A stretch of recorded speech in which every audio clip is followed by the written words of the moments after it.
क्षमता नहीं है, अब मत पिलाओ, और पिया और पिला और पिला।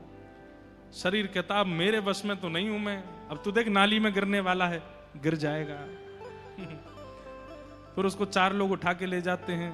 अब देखो अतिशय पीने वाला व्यक्ति के नाली में गिर जाता है, उसको नाली भी ऐसे लगा आहा कितनी सुंदर सुगंधी आ रही है इसमें से।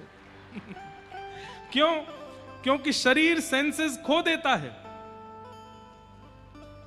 सुगंधी लेने का सेंस चला जाता है, अच्छे बुरे का सेंस चला जाता है।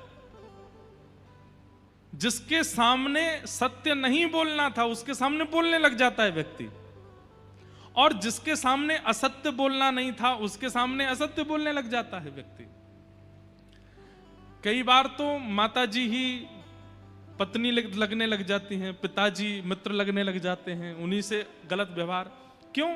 शरीर वो नहीं चाहता था, आपने जबरदस्ती उससे करवाया। मतलब एक दायरे में रह करके जब आप शरीर को प्रधान मान करके कर्म करते हैं तो वो धर्म कहलाता है, और फिर उस दायरे से निकल करके जब आप कर्म करने लगते हैं वो अधर्म कहलाने लगता है, वो पाप कहलाने लगता है। तो शरीर को केंद्र मान करके जब आप क्रिया करते हैं वो धर्म है। लेकिन एक दिन आता है आपकी चिंता होती है, मैंने शरीर को तो व्यवस्थित किया लेकिन मेरे भीतर जो विराजमान अंतरात्मा है, वो चित्त वृत्ति है, उसके कल्याण के लिए मैं क्या करूं, उसका कल्याण कैसे हो। और उसकी कल्याण की भावना जिस दिन से प्रारंभ हो जाती है तब उसको परम धर्म कहते हैं, वो परम धर्म कहलाता है। स्वामी विवेकानंद वो धार्मिक नहीं थे, वो परम धार्मिक थे। क्यों? अच्छा एक परिभाषा और सुनो। धार्मिक व्यक्ति जो होता है वो केवल अपने कल्याण तक रहता है, पर परम धर्मावलंबी व्यक्ति जो होता है वो अपना तो कल्याण करता ही है, अपने साथ साथ समूह का भी कल्याण कर देता है, वो परम धर्म कहलाता है। समझ में आई बात?